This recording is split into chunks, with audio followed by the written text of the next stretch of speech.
mic does have a shadow in the frame. How about we do it from back here? Back here. Like the mic down. Down? On the floor. Yeah. There we go. You got a mic here. You got another mic?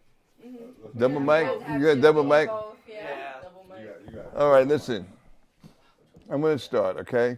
And then you can just adjust and do everything as I'm talking.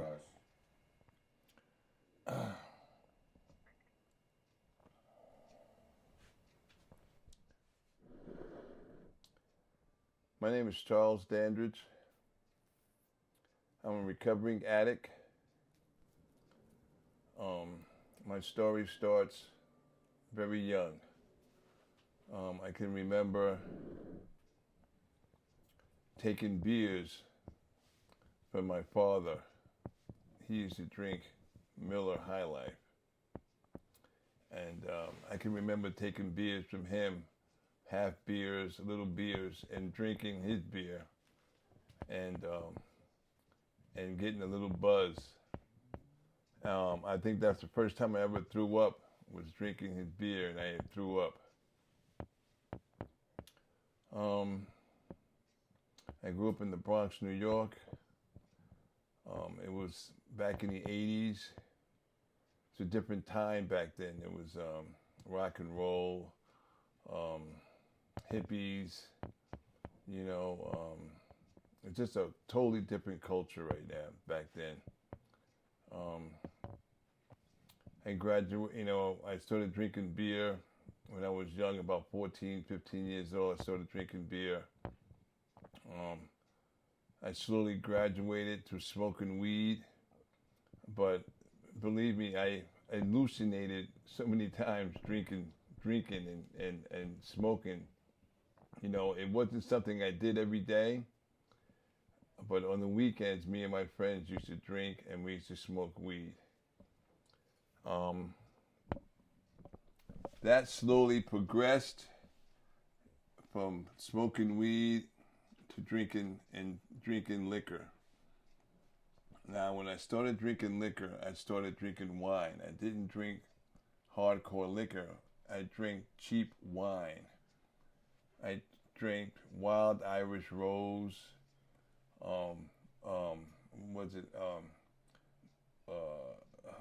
Boone's Farm wine. Those are the things we used to ask people to buy us because we couldn't buy it ourselves. We would ask people to buy us and go in the store and buy us the liquor and bring it out to us. And we used to do that in the weekends, drink, party, enjoy, that was the culture back then. That's what kids did, It wasn't abnormal to do that. And we didn't really drink or do anything like that during the week. So on the weekends, we let loose. But that slowly progressed into doing it every other day.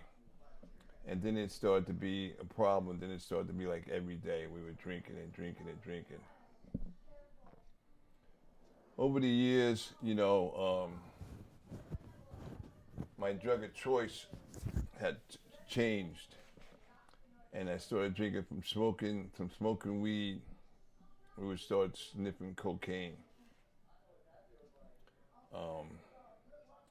Back then, like they say, it was like that was the culture. People was doing coke, and you go to clubs. And by that time I was going to nightclubs. I was going out dance during the weekends and stuff like that. Going down to Manhattan, going to dance clubs, 99X, the Village. There used to be a lot of clubs we used to go out to. So we would always get some coke and do coke, smoke weed.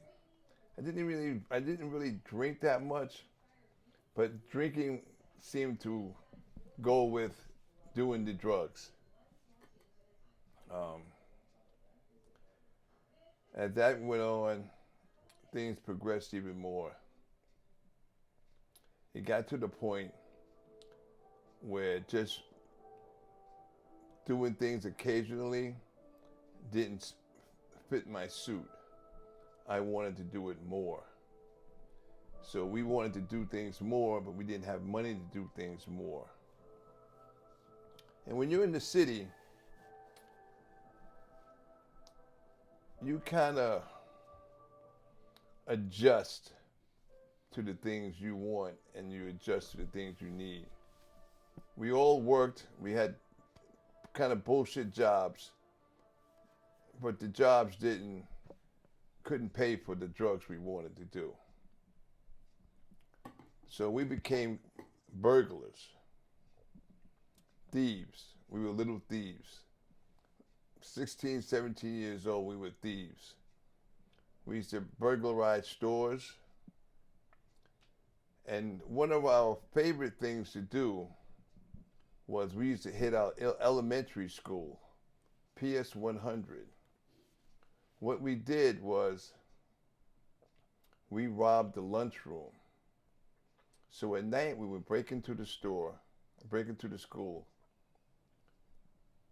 go into the lunchroom, into the freezers, and steal all their meat.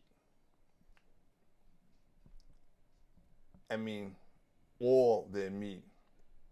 We had shopping carts, and we would roll shopping carts right out of the school. Right across the street were the projects, 14 stories high, 12 buildings. All our customers, all customers. Everybody was always buying food, fish, hamburgers, you name it. Whatever they had in there, we stole. And that was our money to get high. But, you know, that seemed not to be enough. We robbed that school 4 times. We robbed them so bad, we had the school announce that the kids had to bring bag lunch to school. There was no more food for them. They had to bring bag lunch to school. I stole cars when I was using. We used to steal cars just to go out. You know, we stole a car one night, and my buddy Eric, we told him not to go on the highway. And Eric, of course, he's going to go on the highway. And he's talking when he should have been looking. And he hit a car. And as soon as he hit the car, the impact, boom, the doors are open. We opened the doors, we were out, we were going. We ran out of the car. And we ran into this drive-in theater. We went into this drive-in theater and we jumped up on the roof and we were hiding in the drive-in theater, and we were watching all these cops up on the highway, and we was on the roof on the drive-in theater while people were watching the movie. We were hiding in the drive-in theater, and I ended up going home like 12 o'clock, 1 o'clock at night, and had to make excuses to my parents for why I was so late getting home. That's what using can do to you. You know, you're not fully aware of what's going on, you know, and you just roll with the punches. Let me see. Yeah, that was like down in the city, all the stuff I did down there. I'm going to push up a little bit. I'm going to come up to when I moved upstate. My wife got pregnant.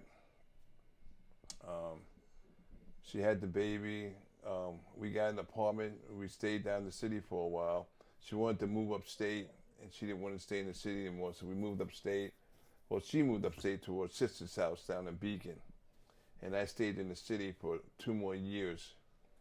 I was working down there, had a decent job at the time, and I didn't want to leave the job. After that, eventually I did move up to upstate. She was staying in Beacon, and I was down in Beacon, and there wasn't much work up here, and that's why I never moved up here in the first place. But I had to move up here. I was commuting for 2 years, so I felt that I had to come up here and stay. So I stayed up here, and I couldn't find any work, you know. So for the first year, you know, she was on social service and, you know, trying to stretch dollars to make things, you know, work. And I just said, you know, I'm just going to go back to my old ways. And that's what I did. I I started stealing. I started robbing stores. You know, I robbed this cheese factory down in Beacon, and we stole like I don't know, like probably 100, 150 pounds of mozzarella cheese, and we drove it all. We drove it down to the city, and sold it to the pizza stores down in the city. You know, I did a lot of dirt, man. I did a lot of stuff I'm not really proud of down in Beacon. You know, poor Beacon. I did a lot of damage down in Beacon in the early years. Let me see. I did a bunch of that stuff. But let me get to my last day of using. My last day of using and my road to recovery. But before I get to that, I was living in Poughkeepsie, and I was using a lot down in Poughkeepsie. But this time I was using heroin. I was shooting heroin, smoking crack, and I was in a bad place. You know, it was so bad that when I got up in the morning, I had to shoot a bag of dope. If I didn't have a bag of dope, I would kill somebody for a bag of dope. And I used to give, like when I used to hustle money to get dope, I would get 2 bags, like late at night, and I would give my wife a bag, and I said, hold it for me to the morning. No matter what, don't give it to me. And about 2 hours later, I was beating her ass to give me that bag because I wanted that fucking bag of dope back because I had to shoot it. It got that bad. It got so bad that when I left the house, she didn't know if I was going to come home or not, if I was going to be arrested or I was getting killed, because I would just get on my bike and I would ride. And what I used to do was, I used to ride my bike during the day to scope out places I was going to rob that night. And I would get high during the day, and I would steal at night. And I used to rob grocery stores in Poughkeepsie. And back then, I used to steal lottery tickets and cigarettes. That was it, lottery tickets and cigarettes, because that's what would sell. Because back then, they didn't check the lottery tickets like they do now. You have to go on and scan. You can just scratch them in. If they won, you won. I would steal all the lottery tickets and go home and scratch them and take all the winners back and just cash them in. And I would spend that money within a couple of hours. It's like having a whole tractor trailer full of drugs and still wondering where your next one's coming from. And you got a whole truck full of it, but you're still wondering where your next one's coming from. Because it was always the worry of, when this is gone, where's my next one coming from? And I would have my next one, but I just couldn't wait for it because I would just take it anyway, you know? My wife got to the point where she wouldn't even hold nothing for me. She goes, no, you're going to just fucking kill me for it later. Anyway, I was living on South Hamilton Street, and my neighbor downstairs worked in a rehab. And the guy that I was starting to work for, this guy named Jeff, you know, he goes, I think you got a problem, Charlie. I think you should, go to the rehab. So I buckled down. I had a couple of days. I said, I'll try the rehab. I went to the rehab, but my insurance ran out, and they sent me home like in 20 days. So I came home. I stayed clean for about, I don't know, maybe a week and a half, and I went out and used again. And I used for 2 more years after that. And that was a mess. I was like $1.10, $1.05. I was just a little skinny kid running around on a bicycle, stealing and hustling and robbing everybody I can get my hands on. And my wife was just she was so scared of me every time I left the house, wondering if I was going to get locked up or not. And my kids, you know, I used to get Christmas stuff for them, and I used to steal it and sell it and tell them somebody stole it and we got robbed. You know, I mean, I used to do so many things to my kids that was just like unforgivable. Just unforgivable. But, you know, my sponsor tells me it's, you know, it wasn't me. It was the other Charlie that did this, you know. I mean, I forgive you, Dad. I mean, all the things. I mean, I cut my story really short, but I've been down some rough roads, and I've seen some mean streets, and I've seen a lot of evil before I got clean.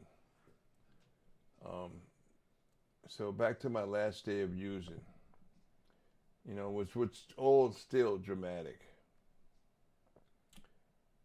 I got up that day, shot a bag of dope,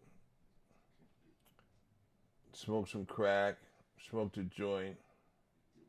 I was feeling good, feeling okay. I was with my son, little Mikey.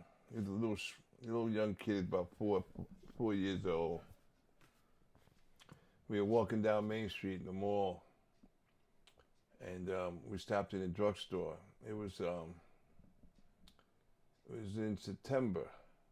No, with August. It was August. And school was going to start soon. So I stopped in the drugstore. I said, let's go in here and I'll get you a couple of little books and something, you know, for school. He's going to start school that year. So I went in there, and the thief in me always boosted. So I threw a couple of things in my jacket. I got up to the front and I bought this little book, $1. So I was gonna go pay for that. These two guys come from the back, and you go, excuse me, sir, are you gonna pay for those things you put in your coat? I said, what things, you know? So the guy pulls my jacket open and the books fall out. I said, oh, I'll pay for them now. I'll pay for them. He goes, no, we gotta arrest you. We put cameras up here this last week because we were getting robbed so much, and now we gotta charge people now for this. So we're gonna take you in. And I was with my little son, 4 or 5 years old. So I told Mikey, I said, Mikey, you go down to your mother's job about 4 blocks down. You can walk the 4 blocks right down the block. And I had to let him go out the store. And thank God they even let him go. And they locked me up that day. I went to Dutchess County Jail. And I was in the jail. And then the next day, they called me for court. But the next day, I was sick as a fucking dog. I was in the fetal position in my bed. And I was just fucking rocking. I was just fucking throwing up, rocking. And the guy comes in, he goes, you gotta go to court. I said, no, I don't want to go to court. I can't go to court. He goes, you can't call off city court. You have to go to court. So they got me up, and I went, and this is the most humiliating thing that ever happened to me. And I got locked up a lot of times. But this is the most humiliating thing that ever happened to me when I was locked up. I was sick as a dog. Guy comes in, he grabs me, and he takes me downstairs. Now, don't forget, I got an orange jumpsuit on. Takes me downstairs, you know, and he hooks me up to the other prisoners in the cell. Meanwhile, I'm sick as a dog. I'm sitting there, with 2 guys, I'm like bending over, and I'm throwing up. And these guys are like, oh, you motherfucking nasty motherfucker. And everybody's just screaming on me. They're just screaming.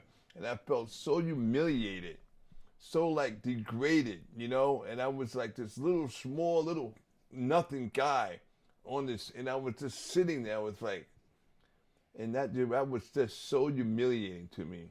And I had to ride in the van with them to court, sit in the cells with them, you know, and then go in front of the judge and then go back downstairs and be hooked up with these guys. I couldn't wait to get back to jail. That was the most humiliating day of my life. I felt so fucking humiliated that day. And the next day, 2 or 3 days later, after I was feeling a little better, my lawyer came to see me, public defender. He goes, listen, they're going to offer you a rehab because you've never been to a rehab. Your history is, you know, burglaries and all this stuff, but you never had a rehab. And we know you got a drug problem. So they offered me a rehab. And I said, you know, bet I'll go to a rehab. I'd never been to a rehab. I went to the one, but, you know. So I told them I'd go to the rehab, and they brought me home to get some clothes and stuff. And I packed a bag, and I went to rehab, went to the Turning Point down in Beacon. And my first initial thought was to do 30 days and then come out, and then I'll just do everything all over again. You know, I'll use the 30 days to relax, and then I'll just go right back out and do the same thing I've been doing.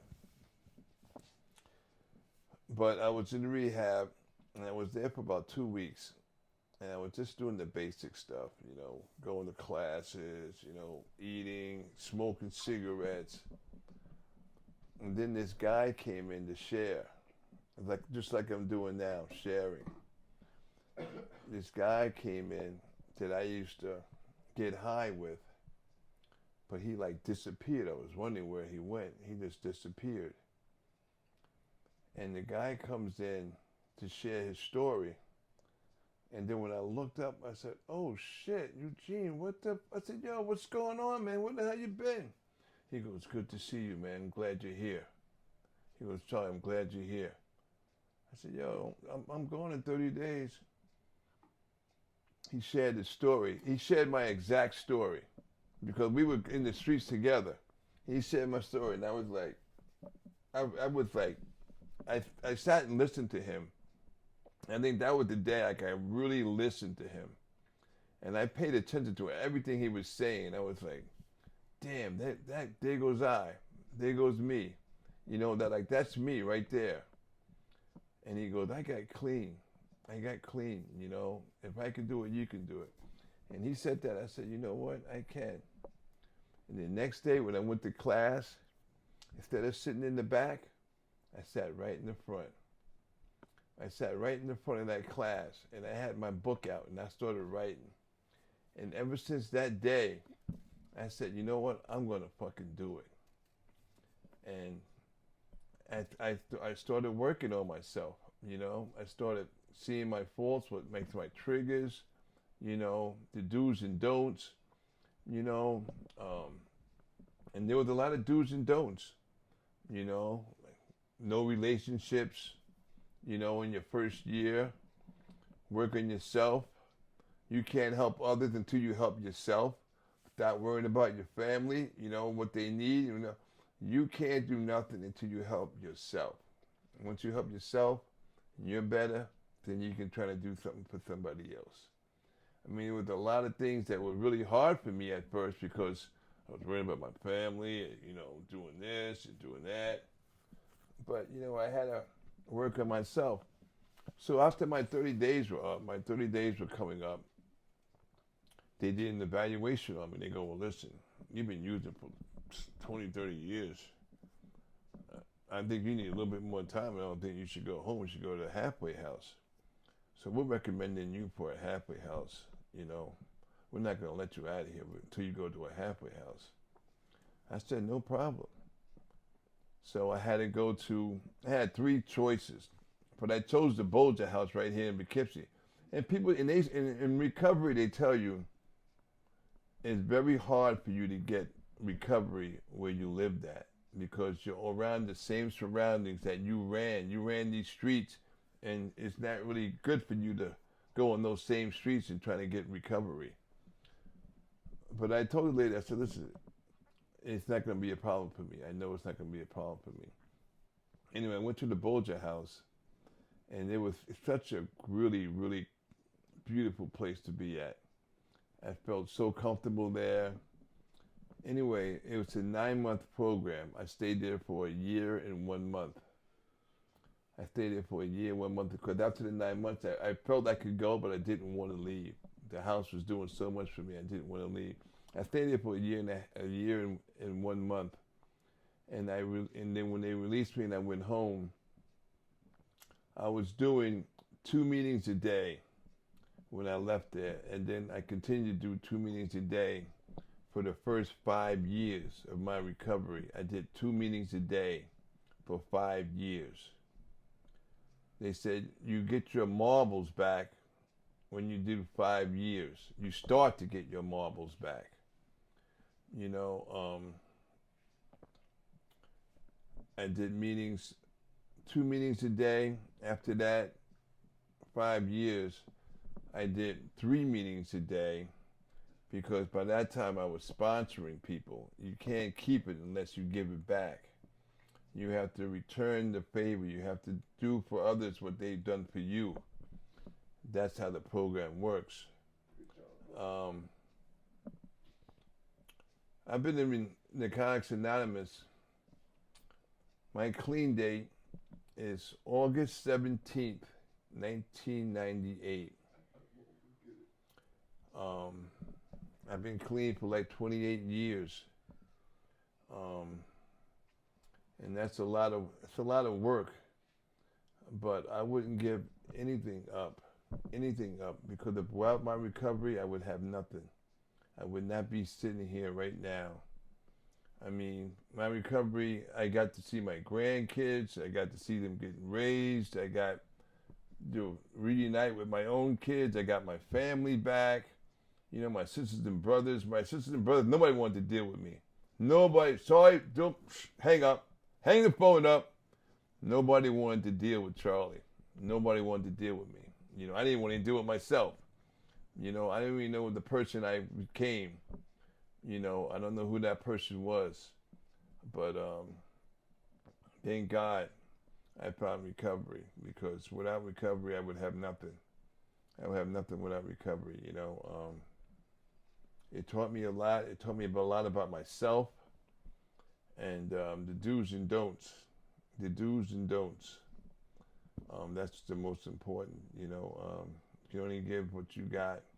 You can only give it, and you got to give it away. You can't keep it, you know. So that's my story. I hope it helps you guys a lot. I know it helped me a lot. And thanks for letting me share. Yeah, that was amazing. No, of course. What's the matter, Charlie? You upset? Well, I'm saying I'm upset. Pop was just saying that I really love it. It's pretty. It's all right, man. You'll be all right. You'll be all right, Charlie. You'll be all right. Listen, everything you just expressed, guess what? I went through. Yeah. I was there. Yeah, I was you're there. a little guy. You're a little I was yeah. right there. Yeah, he was the little shit I pushed around the streets I was every right day. there. Yeah. Like he said, look, the story he was telling me, like he bought us shit, right? He bought us shit for Christmas and everything. But listen, I got my first Nintendo. I was the greatest kid in the world. Boom, boom, boom. I loved it. I fucking loved it. What you got to do? Removing everything? You're going to cut it all up? After, yeah. Hold Yeah, up, well, no, you're this is- recording me right now, aren't you? Yeah. Oh, come on, man. You can't do that. Oh, no. But no, all right. I If do you're gonna have do it, questions if you're gonna do it, for you. let's do it. All right, Yeah, that's so I fine. only All have right, 5 listen. If you're gonna do it, let's do it. You got 5 But questions listen, for him? I understand. Oh, stop crying. Listen, I'm not crying, man. Listen. I'm crying because it's tears of joy. Do I have to sit here? You understand? It's tears of joy, man. In all reality, because guess what? Like you said, I went through everything you just said, and everything you just fucking Yeah, your whole you story. were. I was the #1 man. I was the number Yeah. 1 fan. Well, wasn't saying fan, but whatever. I was the #1 man. I was right there. Yeah, you went through a lot. You Charlie. brought me through everything, pa. You- I remember. you- Listen, I remember you even bring me to the fucking bar And we fucking, y'all had a bar fight. Yeah, listen, my dad used to listen, give him a fucking milk in a dirty glass. Just like that. Just like that. We used to go in the bar. And that's how it was. It was so cool back then, man. It was so... Listen, It was relative, man. And I understand everything that you went through, Pop. And I felt it. I really did. As your number one son and your fan. Because I'm your number one fan. Whether you believe it or not. I'm your number one fan. I'm not going to be scared. what 5 questions you got? I appreciate it. I So, really do. I have my first question is, how would you describe your relationship with your father as a child? Whoa. What did you just say? How would you describe your relationship with your father as a child? As a child. Oh, shit. You talking to me? Yeah. Oh, my I think God. this is it's a wonderful wow. story in the aspect that I didn't mean to No, step this into this. we want real authentic. It's not Okay. talked about enough. So I feel like that kind of between you two, what you guys went through together growing up, and even until now, it's made you guys stronger emotionally, spiritually, mentally. So Okay. it's nice to get that. So what was the question again? So how would you describe your relationship with your father as a child? You can give one word if you like, or if you want to go into a little detail, you're more than welcome to. Me and my father always have and always will be best friends. We're always gonna be on top. We're always gonna be number ones. Like if I can honestly say, personally, if it wasn't for my father, I probably wouldn't be the man I am today, and I appreciate that. Even knowing what he went through and what he put me through, it made me the man that I am today, and I love it. I fucking love it. So I would say it was great. What kind of dynamic did it create with your siblings? The dynamic it made between me and my siblings is phenomenal. Me and my siblings are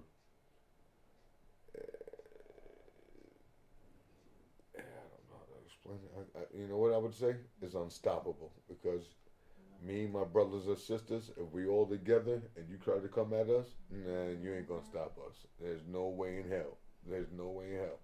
And my dad and my mom created that, and I love it.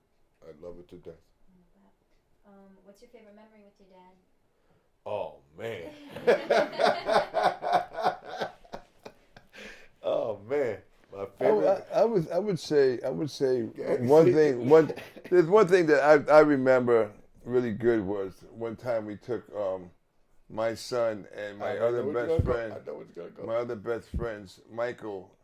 We both had our kids pretty close together, so they're about My the cousin same age. Moses. They're about the same age. And one time we used to always take the kids out, you know, and we took them one time down to the village.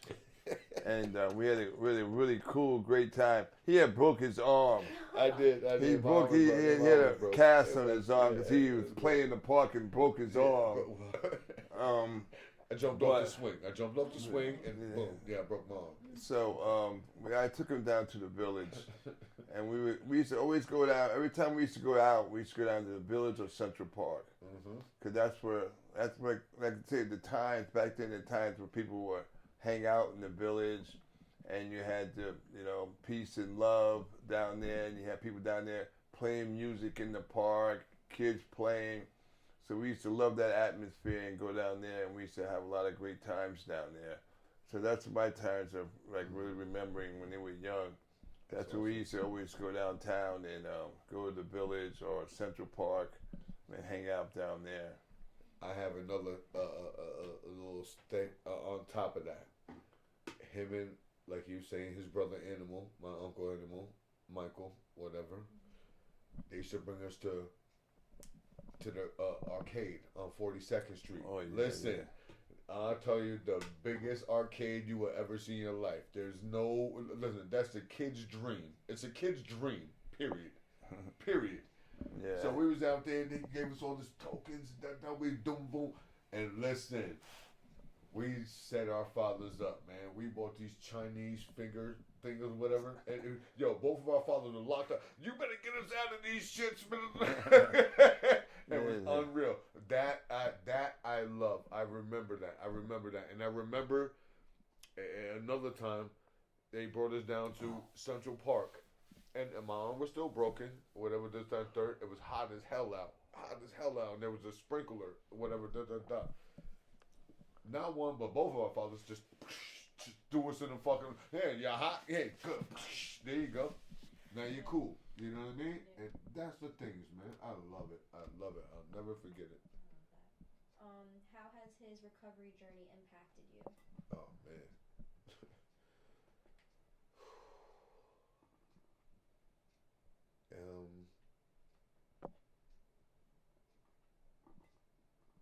It's impacted me in a major way because I watched him go from like you experienced and heard from him or whatever and everything, you know, and I literally watched it from the bottom to the top. There's one experience I really can actually remember. We were living at 51 Winnicke Avenue. My dad had just got home from jail. Literally just got home from jail. And of course, being in jail, whatever, you couldn't get your drugs of choice, and you couldn't do this, that, and third. He came home and he fucking decided to do drugs again, and he fucking overdosed.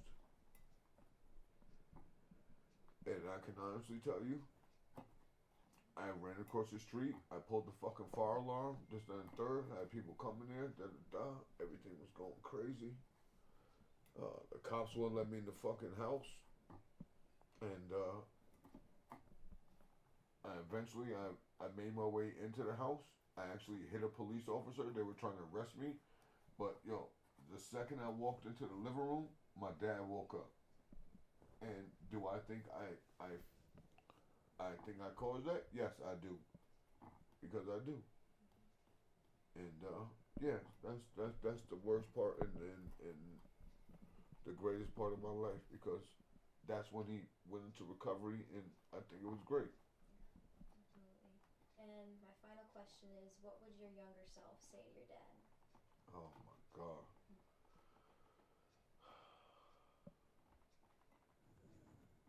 My younger self.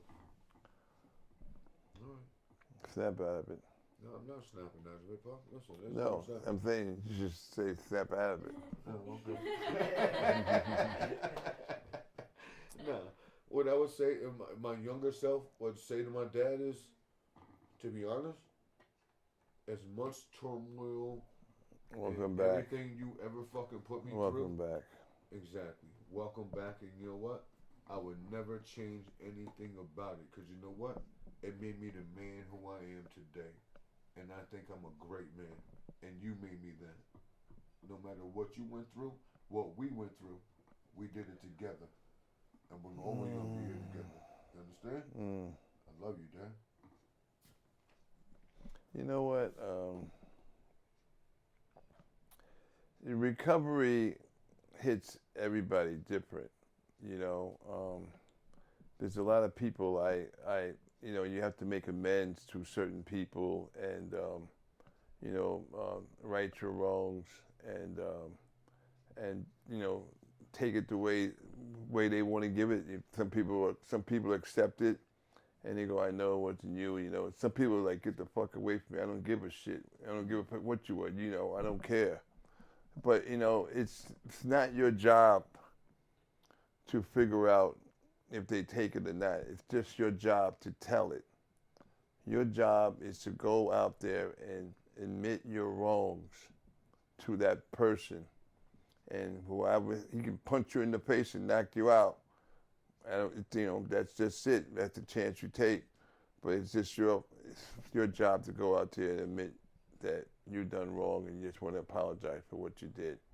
When you get sober, you just want to make sure make all your amends to all the people that you feel have to have the amends. And I had to make amends to my wife. That was my biggest thing. I had to make amends to her because I did her so wrong. And I had to make amends to her. And I had to take whatever she gave me, but, love and wife, she understood and everything, but that was really tough for me to do that. I had to make amends to so many people, but the people didn't, some people tell me, fuck you, they didn't, I don't want to even talk to you, that was it, but it is what it is, but, it's good for you to do it, so that way you have a clear conscience. My sponsor used to tell me, you're only responsible for the call. If nobody picks up the other end, it's okay. As long as you made the call, you made the effort. Just make the effort, So that's part of, of being responsible and doing your job. And, that's why today, I pick the phone up, I make the call. I make the call. Somebody needs me, I'm on the other side. I'm always pick up the phone. Before, I never give a shit about nobody.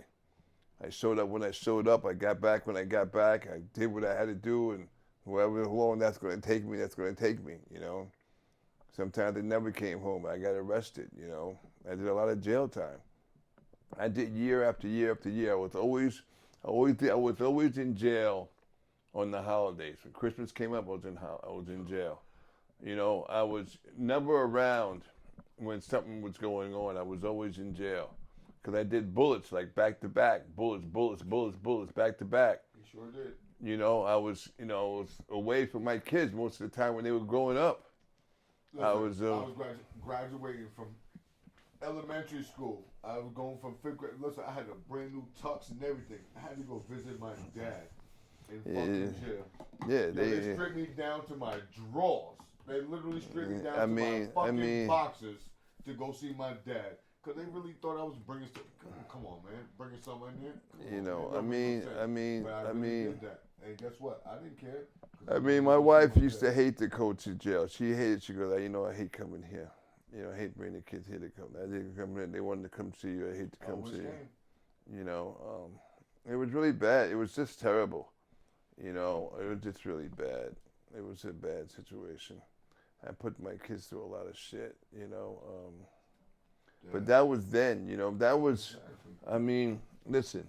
Look for where you listen, went, Pop. No. I was using drugs for over 30 years. I didn't get clean till I was 42 years old. Mm-hmm. You hear me? 42 years old. When you're in the rooms in Narcotics Anonymous and when you're in AA, you see people come through the rooms in suits or in slippers and shorts because there's no face on recovery. You got lawyers, you got judges, you got everybody's in the room. Everybody's in the room because addicts is like, we're the smartest people in the world, but still the dumbest people in the world. Because let me tell you something. A drug is a drug. They sell beer, they sell booze, but these are fucking addictive fucking drugs. And then when you fucking reach the plateau of fucking shooting heroin and doing crack, you fucking, that shit takes you to another world. So like when you do it, you're all nice, but when you get up in the morning and you don't have that shit in your system, you're ready to kill somebody. You're ready to kill somebody to get what you need. I used to leave my house in the morning. I'd be so sick riding my bike. I would go into a store and I would just snatch the first thing I could make $20 on and sell it and run right to the dealer. And I would do that bag of dope and that would just make me feel calm. So then I could go steal some more so I can get to where I wanted to be. Because that first little bag, that's what levels you off. It takes the sickness away from you. But then you want to get high. You want to just be able to like, okay. That's going to take you another $150, $200. Because I had an $800 a day habit. I was 1,000 or better. You know, I mean, it never fucking ended, man. Yeah. It was a fucking cycle of it was a mad cycle, you know. And the only time I fucking got any rest from it was when I was in jail. Because when I was on the street, I was a fucking animal. I was a fucking pure animal. And I was nothing but a $1.5, running like a fucking crazy deer. I mean, really, like a crazy deer running back and forth, you know, to get what I needed to get. I understand what you're talking about, Pop. You know, I remember, listen, I remember I was at my job, and you was to tell me, you better do this, and you better have this, and you better come home with this motherfucker, and that, I remember that shit. I mean, man. it's really cunning, baffle, and insidious. This drug, it's just really insidious. You know how quick you can get addicted to something, and not really know. You know, I didn't know anything about drugs. You know, I thought it was just a little peaceful little thing you do, and that was it. But that shit had me by the balls. It had me so locked up in it. It had me caught up in it. You know, I was just like caught up in it. You know, that's all I thought about. All I thought about was where I'm going to get my next one. And then when they talked about in the rooms, they talk about you can have a whole truckload of drugs and you're still worrying about where's the next one coming from. Mm-hmm. Where's my next drug coming from? Mm-hmm. Because that's all you think about. You don't think about anything else. You don't think about you don't think about dinner. Where's lunch? You know, do your kids get dressed? You're gonna make school or whatever. You don't think about nothing. You think about your drugs and that's it. If they got a D word in it, don't talk to me. You know? I don't want to know nothing, you know? And your friends, you didn't really have friends. You had associates. You had people who were using with you. They just wanted you to be around them so they could use with you. So if you had it, you know? And I was the type of addict that I was a mean motherfucker sometimes. You know, like, no, you ain't getting shit.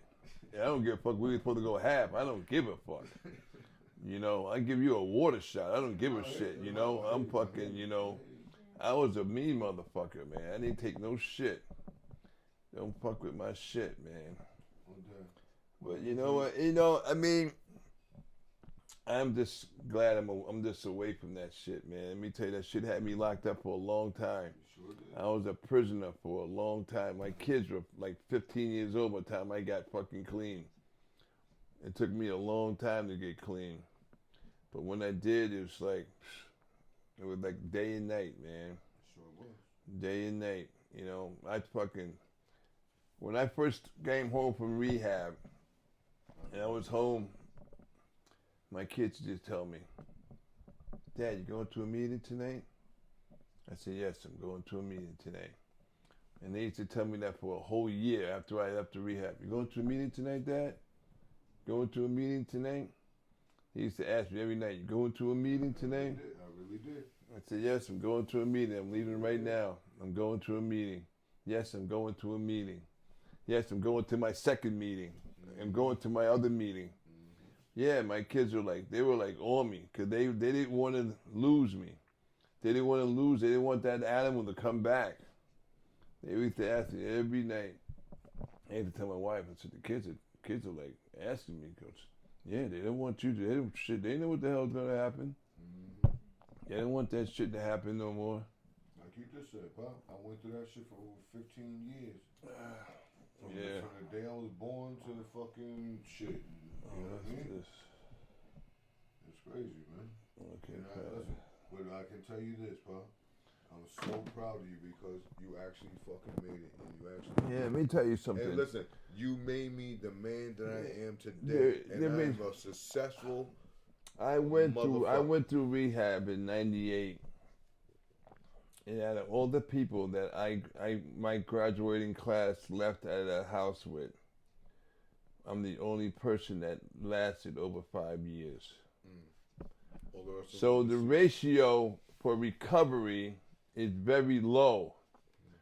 So they say most people, if you go through a house with 20 people and you leave the rehab, maybe one person would make it over 5 years. Wow. One person So would make 1 it out of over 20. 5 years.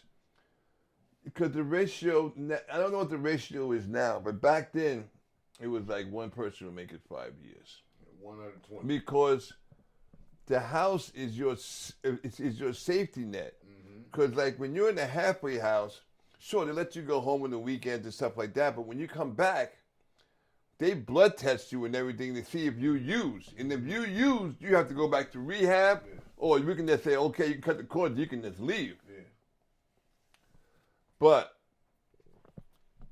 so that was your safety net. You know, you didn't, well, I'm not going to use because I know they're going to check me when I go back. I'm not going to use.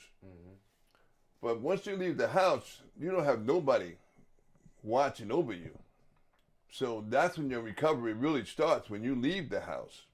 You know, when you leave the house, you got nobody telling you to go to meetings, nobody telling you to do this, nobody telling you to do that. You can't do this, you can't do Now that. it's Don't be now- taking that drink, don't do this, don't do that. Now your recovery really starts. That's when you really start to work your recovery. How much did you learn while you were in rehab and doing work in the halfway house, you know? So that's what I did. I said, I'm going to keep doing what I've been doing. I was doing 2 meetings a day. I'm just keep going to do my 2 meetings a day. And I just did what that was put in my brain to do. Yeah. I just kept doing what I did until I got real comfortable in doing what I did. Because you know what, Charlie, to tell you the truth, I didn't want to go back. You know, but a lot of people get stuck up on that shit, man. You know, never be able to do something again. You know, something you did all the time and you were used to doing it for 40-something years. You know, all of a sudden you can't do it no more. It's like it's a change. I thought about it too. I thought about it many times. Like, am I ever gonna see my dad again? Is he ever gonna fucking come home? Is he ever gonna fucking do this? Or is he ever gonna do this? You know what I mean? You know how many times that shit went through my head? Yeah, it's, But you then I know, watch you grow, Pop, and I watch you grow and Yeah, grow it and takes grow time, and grow. you know. No, listen, man, listen. It took me a lot of time. I am It the took me a man long- I am today because you are the man that you made yourself be. And even though you stepped up and had to do whatever you had to do because you were fucking an addict or whatever, this, that, and third. Listen, I went through it too, man. I did. I went through it. But guess what, Pop? I'm here, man. And guess what you Yeah. got now? You got great grandchildren. You got fucking. Yeah, and kids, it's amazing, man.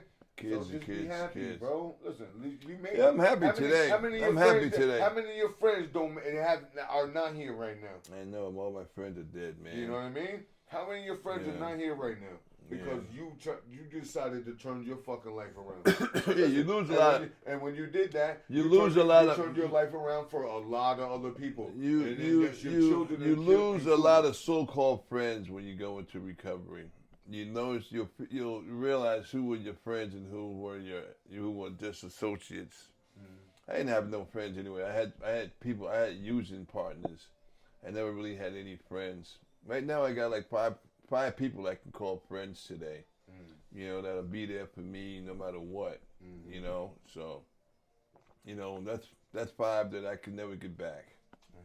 So you know, that's it. Are we wrapping up now? That's good. Okay. I love you, Pop. All right, man. No. Let's go to the pizza shop or something. Yeah, we gotta go to pizza shop or something, man. I'm crying. Yeah. Got me crying and shit. Yo, what the fuck is wrong with y'all, man? I loved everything. Yeah, no, that was about great. it. I really do. I feel honored to even be Yeah, here. thank you for letting us record. No, It's stop. it's really powerful. This is something I'm really glad that even Ariel, she's 18. I didn't even know I was supposed to be a part of this. No, it's great. Listen, it's not talked about enough. Everybody talks Yeah. about the addiction. No one talks about the recovery and like what it takes to go through it and like how good somebody can really get. And you were telling me what you're. Yeah, I've had family members who are like recovering addicts, and my mom is an addiction specialist. So she's ran groups in Yonkers, in the Bronx, and Brooklyn. Yeah, she's been all yeah. over, since like 70s, I want to say. Yeah. So she's been doing it all her life. So Yeah. she's brought me into that world of mental health addiction, of all of it and stuff like that. So I'm like really well acquainted with it, but I just feel like it's powerful, it's passionate, it's love, it's growth, it's just experience, it's the journey that what counts, and it's really important. Yeah. Let me tell you, if it helps somebody, if it helps with one person, Listen, that's all that then matters. that's all that matters. If it reaches and helps one person, then I've done my job. Because you can't have this without giving it away. You have to give it away. You just can't keep it. You got to give it away to somebody else and hope somebody else gets it, you know? I mean, the ratio with recovery is very slim, very slim that people come out of rehab and get 5 years clean. Yeah. You know? I beat the odds. I got 28 years now. Pop, you're the beast. You know? Man. You're a beast, bro. I mean, it's just, it's not easy. It's just, you know, I still go by that same fucking saying, man. Mm-hmm. You know, you can't keep going. You know, you can't. Insanity is trying to repeat the same thing and never getting the same results. You know, always getting the same results. You know, you just can't do it. You know, I'm never gonna go back. You know, no, never. I don't care what the hell it is. I'm never gonna use again. I'm never gonna let Use you go it. there, Pop. I no, you don't have to worry about me. No, I'm never gonna go that way. I'm never gonna let you. I'm never gonna go that way. You know. Listen, I call you Listen. every day. I talk to you every day. When I left rehab, by the time I left rehab in '98, I stopped smoking. I quit drinking. I quit drugging. I didn't do anything. So I stopped smoking cigarettes. I stopped drinking, smoking, shooting, Sure did. destroying myself, everything. My dad went from 0 to 100 real quick. I mean, I Real put quick. it all down. I said, you know what? I'm quitting smoking. I'm putting it all down. I don't want nothing to do with anything. And You that's know, listen. and that was I, it. I can honestly tell y'all, that's when I was a fucking young knucklehead. I was a fucking knucklehead. Mm-hmm. I swear to God, he can tell you, I was a fucking knucklehead. I really mean, was. It's just, I mean, that one day in the rehab, that's all it took. You know, you never know what's going to turn that key in your head that's going to make you switch up and just say, something's going to go off and you go, oh shit, you know? Because a lot of people think they get it, you know, oh, I got it, I got it. But as soon as they leave that rehab It's gone. and they hanging out one day and it's just cool, It's gone. they just forget everything they've learned. Because, you know, you can't go back in the bar and think you're not going to drink. Oh, I'm going to recover. I'm not going to drink. I'm going to the barbershop. I'm not going to get a haircut, you know. You know, you can't do that. No. You have to find a whole new way of living. You have to change completely. Your friends, your atmosphere, everything you do, you have to change. You cannot go back to that old life. You have to do everything different. And that's what people don't get. You know? They just get to tell people, listen, I'm in recovery. I'm not going to the bar. You guys can do that. You know, I'm going to do. You have to separate yourself. Just go the other way. You have choices. You can go in that. You can see you later. I got to go. You know, because at least you wake up the next day, I'm sober, instead of going in there taking a chance and fucking with your sobriety. I understand what my dad's talking about. You know, you because can't. He can vouch for me right now. I made a choice a long time ago to leave. See, I drink. His tea. He's That's all out I of tea. drink. But You know, I mean, no, he's right. No, Dad, come on. Am I right though? Yeah. Oh, Am I right? I'm gonna go. I gotta go now. All right, good. You, me too. But I was gonna say one Yeah, last right. thing. Perfect. I went through a fucking team of guys that we were young knuckleheads. My dad can tell you, we were fucking young knuckleheads, man. This is all the school equipment. Yeah, this is everything from the school. Everything's from Nice, school. man. They got big shit over there, man. They got big Free shit. stuff. Like, okay. But listen, We can see I went Okay, through what's a whole crew. Underneath. Yes, sir. I went through a whole crew of guys Yeah. that were, I could have been fucked up in a bad place real quick. Let's show you. And I decided, he's out there watching fucking TV. He's probably watching fucking football or something. I don't know. But I could have been in a bad place real quick. Anybody football fans? Yeah. Yeah. No Giant fans, though, huh? Oh, it's not plugged in. It's not gonna. Let me try. I gotta fix my football. But listen, not one, not two, but three of my peoples, my crew, end up going to prison. I'm talking about doing 14 years and more. No, those are just knuckleheads. Yeah. I mean, But Dad, come on, man. Listen, you know what I'm saying. Listen, what I'm saying is, I was in that spot, right? I was there. I was right next to you. But I decided to leave that shit alone as well. I said I'm out of here, and my whole team went down. I was the only one that didn't go to motherfucking prison. The only one, and yet I'm still here right now today. I have a beautiful daughter. I have an amazing son. And I wouldn't change nothing for the world. Between my father, my mom, nothing. I wouldn't change anything. Thank you. all right. Let me. Yeah, me too, man. I gotta go. Because I'm about to cry again. Come on, man. Thank you so Thank much. you. Thank you. Come on, That was man. perfect. Listen, we're going to order pizza. Don't worry about it. Everything's great. Looks good.